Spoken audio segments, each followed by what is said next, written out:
Graça e paz, uma boa tarde, meus amados, queridos irmãos em Cristo, Igreja do Senhor, povo santo, povo separado por Deus das trevas para a sua maravilhosa luz. Estamos aqui no nosso 15º dia das nossas reflexões de Natal, trazendo uma mensagem de esperança e explicando para vocês o verdadeiro sentido do Natal e as mensagens, as boas novas de salvação que o Natal traz, biblicamente falando, para a nossa fé, para a nossa esperança, para a nossa alegria. Então, todos os dias, com a permissão de Deus, a gente tem gravado esses conteúdos, esses vídeos, e tem compartilhado com vocês. Desde já eu quero que você se inscreva aí no nosso canal, nos apoie, é uma coisa simples. A gente grava aqui, a gente não tem um estúdio, né? A gente grava com muita simplicidade mesmo, mas com um único propósito: levar para você um conteúdo bíblico que fortaleça você, que anime você e que desperte a sua vida para viver para a glória de Deus. E nós estamos então usando nas nossas meditações, nas nossas reflexões, o livro do John Piper, né? O Alvorecer da Alegria Indestrutível. Então hoje, 15 de dezembro, 15º dia das nossas reflexões, hoje nós vamos falar sobre o nosso maior, o nosso mais verdadeiro tesouro. Nosso mais verdadeiro tesouro. Certamente você já sabe, o nosso maior tesouro, esse tesouro verdadeiro, né? Não é daqueles filmes de ficção, onde se tem um mapa e se tem um tesouro, não é isso. Mas é real, ele é verdadeiro. O nosso tesouro, o nosso maior presente é a nossa vida, é a nossa razão de viver, é a nossa razão de existir. É Jesus Cristo, é o nosso único Salvador suficiente. Ele é o caminho, Ele é o nosso mediador, Ele é o nosso Salvador, Ele é o nosso Senhor. Então Ele é o nosso mais verdadeiro tesouro. Vamos ler então no Evangelho de Mateus, capítulo 2, versículo 10, que diz: E vendo eles a estrela, se referindo aos magos, né, que vieram de bem distante para ver, para contemplar, para adorar o menino Jesus. Então, vendo eles a estrela, alegraram-se com grande e intenso júbilo. Então, aqueles magos, eles, através do estudo dos astros, né, eles conseguem então identificar através das profecias. Certamente havia um propósito de Deus nisso, né? Já mostrando que todas as nações, que todos os povos iriam se prostrar diante do Senhor Jesus, iriam reconhecer a sua divindade, a sua humanidade. Então aqueles magos, guiados por aquela estrela, mas não apenas pelo um astro, mas havia um propósito de Deus naquilo. Eles vêm e quando eles olham, quando eles contemplam aquela criança, eles doam, eles presenteiam aquela criança, eles se prostram diante daquela criança, incenso, mirra, prata, presentes de rei, reconhecendo, eles estavam reconhecendo então a autoridade, a soberania, que aquele menino realmente era um menino diferente de todas as outras crianças que havia nascido ali. Então isso é tremendo. E esse gesto, essa ação desses reis magos nos revela alguns princípios, algumas aplicações muito importantes então para a nossa vida espiritual. Então, adorar a Jesus significa atribuir autoridade e dignidade alegremente a Cristo com presentes sacrificiais. Nós atribuímos a Ele, não adicionamos a Ele. Deus não é servido por mãos humanas, como se precisasse de alguma coisa, está lá em Atos 17, 25. Então, quando nós entregamos a nossa vida ao Senhor Jesus, quando nós fazemos alguma coisa na obra de Deus, para a obra dEle, isso não significa dizer que haja uma necessidade em Deus, que haja uma carência em Deus para que Ele seja Deus. É necessário então que a igreja o adore. É necessário então que a igreja, que os homens façam alguma coisa para Ele? Claro que não. Mesmo se nós não fizéssemos, mesmo se aqueles reis magos não estivessem ali para oferecer aqueles presentes, mesmo se a humanidade não se voltasse para Deus e não o adorasse, Ele não perderia quem Ele é, Ele não deixaria de ser o Deus que Ele é, porque Deus, Ele não tem necessidade de nada, Ele não tem necessidade de homem algum, Ele não precisa da humanidade. Então a gente já consegue perceber o grande amor de Deus só pelo fato dele ter nos criado, porque a criação do homem não foi uma solidão, uma necessidade de Deus. Deus estava lá na eternidade com o Pai, com o Filho e o Espírito Santo. De repente eles se sentiram tão carentes, tão solitários, tão dependentes. E ali eles resolvem, então vamos criar aqui um ser que possa se relacionar conosco, porque a gente está assim tão solitário, tão depressivo, tão sozinhos. Claro que não.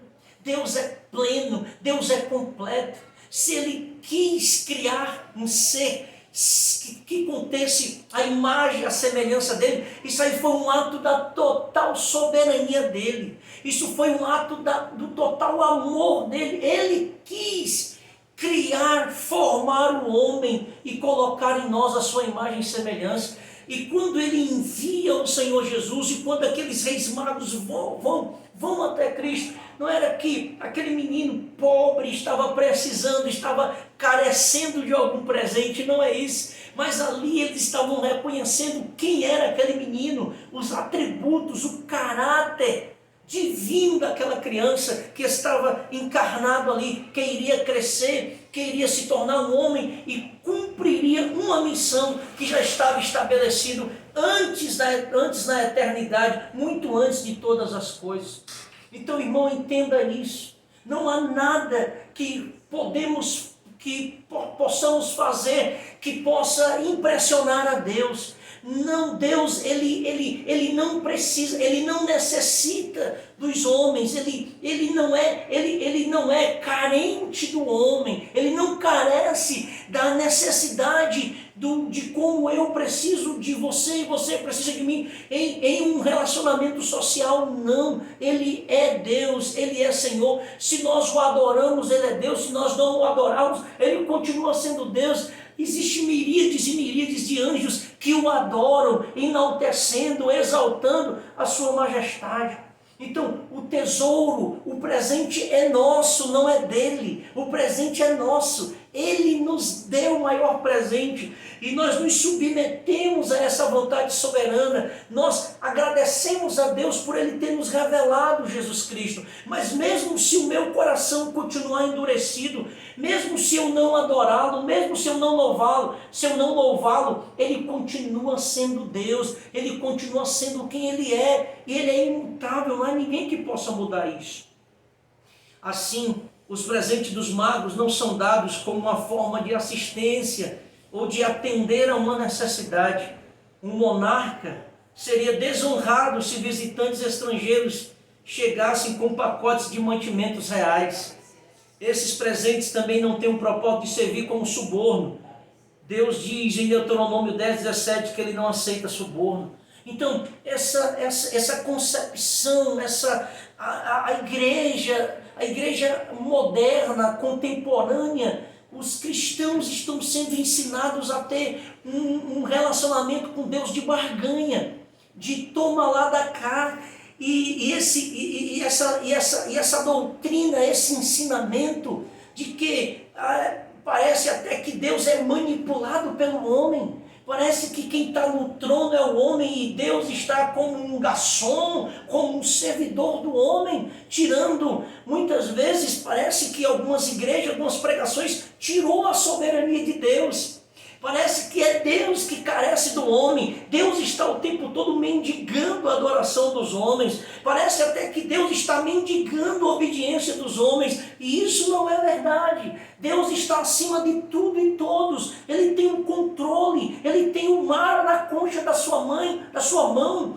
É verdade que essa expressão é uma hipérbole ou uma comparação para demonstrar a grandeza desse Deus. Mas as doutrinas que estão sendo ensinadas hoje pelas igrejas neopentecostais de barganha, de comércio, como se Deus estivesse dependendo do homem, como se Deus precisasse do homem para interferir na história da humanidade. Essa doutrina ela não é correta, ela não é bíblica. Então Deus é Deus. E Deus ele não aceita suborno, não há ninguém que possa subornar a Deus, não há ninguém que possa comprar a Deus, esse Deus santo, esse Deus pleno, o Senhor Jesus, o único Salvador, o único Deus soberano. Então, meu irmão, se nós nos submetemos a Ele é por gratidão, e mesmo se nós não fizéssemos isso, o plano, tudo que estava determinado ia acontecer, porque Deus é imutável. Aleluia. Então é bom, então o que significa o que significaram esses presentes? Como eles são adoração, como eles representaram a adoração. Os presentes são intensificadores do desejo pelo próprio Cristo, de uma forma muito semelhante ao jejum. Então, quando aqueles 3 reis magos se achegaram ao menino Jesus e deram aqueles presentes valiosos e preciosos, não como suborno, ou simplesmente porque eles queriam demonstrar que eram ricos e estavam ali como uma forma de barganhar com o menino, com o Senhor Jesus, com aquela criança que estava ali, e que eles já tinham a compreensão que ele era rei, que ele era Senhor. Não, eles deram aquele presente como reconhecimento de quem Jesus é. E eles então estão reconhecendo a divindade de Cristo, eles estão reconhecendo a autoridade de rei daquele menino, que aquele menino, ele é rei, ele é Senhor.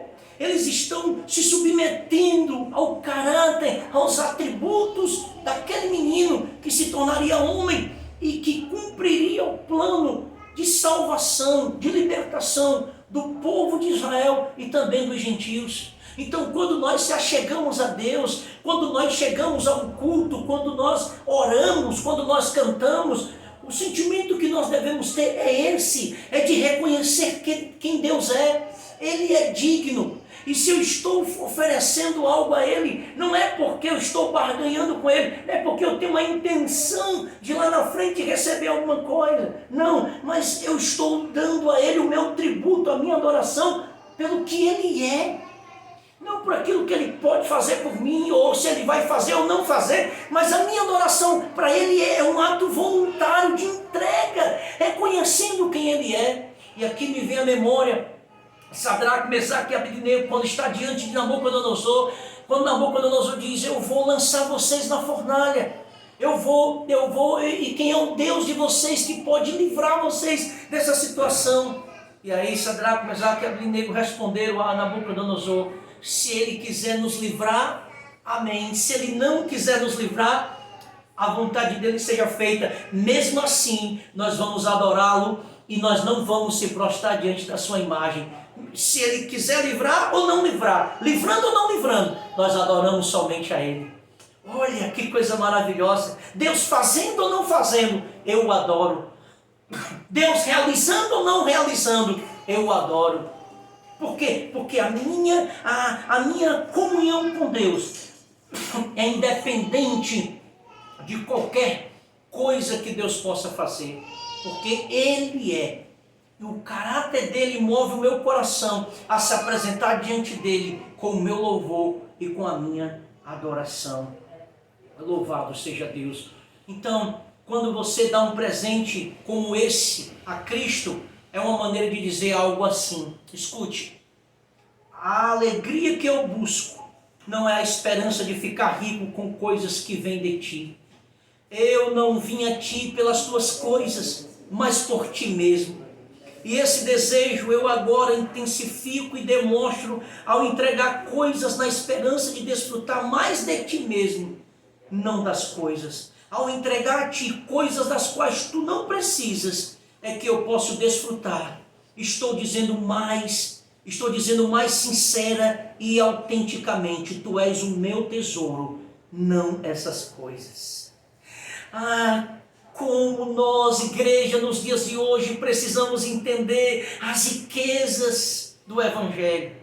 Como nós precisamos entender os valores eternos, os valores espirituais que estão acima desse Evangelho que distorcido, materialista, em que muitas igrejas estão sendo envenenadas por essa teologia da prosperidade, da riqueza, em que o evangelho da cruz, do sofrimento, está sendo substituído pelo evangelho de casas, de dinheiro, de bens, aqui na terra, enquanto que a nossa riqueza é no céu.